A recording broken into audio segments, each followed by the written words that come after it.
Hi, this is the fifth recording of new technique shadowing. Let's see what it's like. From bbclearningenglish.com. Hello, this is 6 Minute English. Hello, this is 6 Minute English from BBC Learning English. I'm Neil. Do you remember the school holidays? Do you remember the school holidays when you were a kid, Georgina? Ah, yes, I remember 6 whole weeks without school. I used to go to the seaside on holiday with my family, sometimes to the coast in England, and sometimes abroad to France or Spain. Yes, I remember my dad driving us down to the Looking out seaside, the car window, looking out to the car playing I window Spy with my with sister. playing I Spy with my sister. But with the outbreak of the coronavirus pandemic, having extended an unplanned break from school, and with schools now shut for the foreseeable future, this is both for children with their friends to play outdoors, and for parents who want to keep their children occupied and focused without spending hours watching TV or playing on mobile phones. In this program, we will discuss some advice for parents trying to keep their children educated and entertained at home in these unusual times. But first, today's quiz question. Under normal circumstances, which country has the longest school summer holidays? Is it A, Australia, B, Argentina, or C, Italy?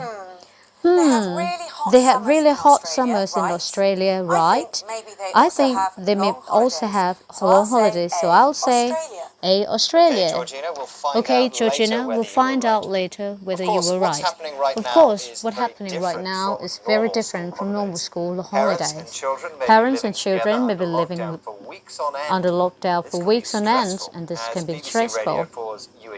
You and yours discover when they spoke to parenting Elizabeth O'Shea. The most important thing is to see an opportunity. It's unprecedented what's going on, but you may have a chance to with your children, and if you can change attitude towards that, you can actually enjoy this time and teach your children amazing coping skills for dealing with difficulties in the future. Elizabeth thinks by seeing the lockdown as an opportunity will help in this unprecedented situation, a situation never happened before. Adults are full of life experience, and parents can teach their children things they wouldn't get to learn at school. Being able to spend time at home with your children can be a great opportunity to teach them coping skills they can use to cope or deal with stressful. One of Elizabeth's main idea is that parents shouldn't try to recreate a school classroom at home.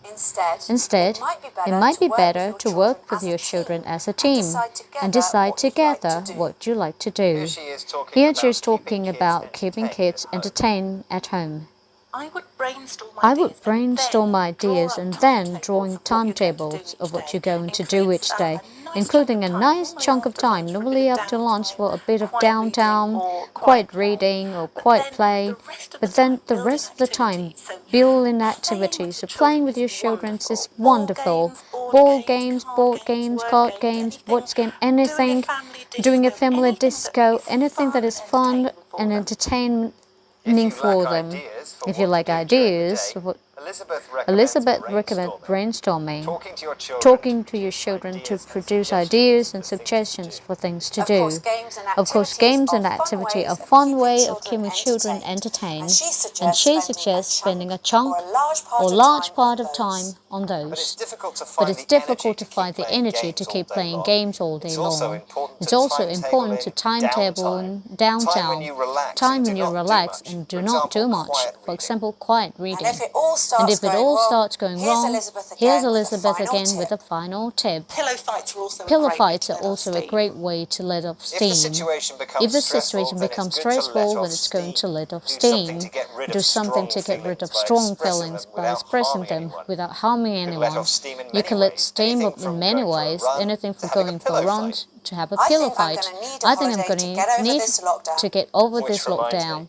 Which reminds me, it's time to reveal the correct answer to this quiz questions. I asked you which country's school usually have the longest summer holidays. I said A. I said A, Australia. Try, Georgina. Good but the try, correct Georgina, answer but the was C, correct answer was C, Italy. They have up to 13 weeks weeks holiday holiday in the Imagine how much fun summer. you could have. Imagine how Or much fun you could English have. vocabulary You could Today learn. we've been giving Today some we tips have for parents for surviving the coronavirus an lockdown unprecedented and the situation, present meaning a situation, situation which has never happened One before. parenting expert One recommends parenting keeping a recommends positive attitude keeping a by positive focusing attitude on by the focusing useful on the things useful parents things can teach their parents children can at teach home, them, like coping skills, like coping skills, skills to cope with stressful situations like being a locked good way down. to generate ideas. A good way to generate ideas for things to do Talking is with your children to brainstorming, come up with ideas and suggestions for fun learning activities. A large chunk or part of the day in fun ways like playing games or finding things out together on the internet. But don't forget to schedule in some downtime, quiet time to relax When it and all do gets nothing. too much, But if find it all healthy ways to let off steam. to let Get off rid of steam, strong emotions get rid of by strong doing emotion something by doing energetic, something like energetic, going for a run. like going Or for a run, having a or pillow having a fight. pillow fight. Come on, Neil. I always have a pillow handy, just in case. Well, Unfortunately, we have run out of time. Search BBC Search Learning BBC English Learning for English more for more language learning programs, as well as English activities for your children during the for your lockdown. children Bye for now. during the lockdown. Bye for now. BBC.